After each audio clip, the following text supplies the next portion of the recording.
So it looks like kids who are going to go trick-or-treating tomorrow have to have a poncho or an umbrella or something. Do they do that? You know, last year we had such a nice forecast for everything. Great. Weather was perfect, and I haven't had my kids actually go out trick-or-treating in the rain yet because they're so young, so looking forward to it. Any tips would be great. I don't want to cover their costume. I know, but then, umbrella. You know, it's like they're all dressed up. Anyway, we'll see. Follow me this way. Let's go ahead and just get right to it because your trick-or-treating forecast is looking pretty darn soggy.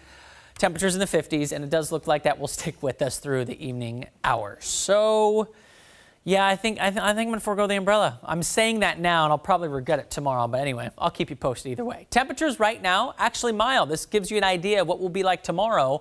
Not too bad. 50s right now for much of Puget Sound. Oak Harbor, I'm going to give you a shout out at 54. Friday Harbor at 53. So we're actually trending warmer, anywhere from 4 degrees up to about almost 10 degrees warmer for you folks in the South Sound.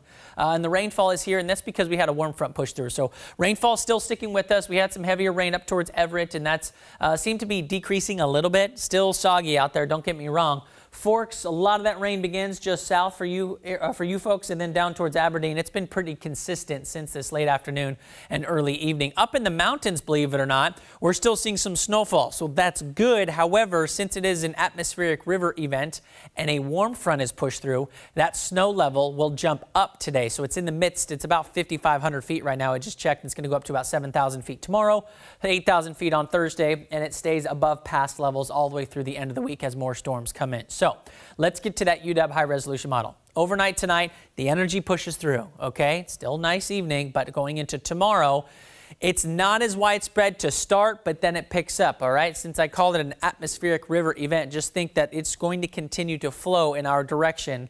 Talking about the moisture content throughout the day. So rainfall will be picking up, and as you can see, coming from northwest down towards the southeast. So to start, Everett to Bellingham, it might be nice at 4 o'clock, but once we go to about 6, it pretty much soaks you up towards the north, and it keeps us pretty active from Tacoma all the way down to Olympia. This is 8 o'clock now. We go to 10 o'clock, 10:30, so then we start to see it taper down. In terms of how much rainfall we're going to see, I think we're going to pick up, you know, that average 1/4 of an inch, maybe 1/2 of an inch, and in some spots we'll pick up surplus 1/2 of an inch to 3/4 of an inch.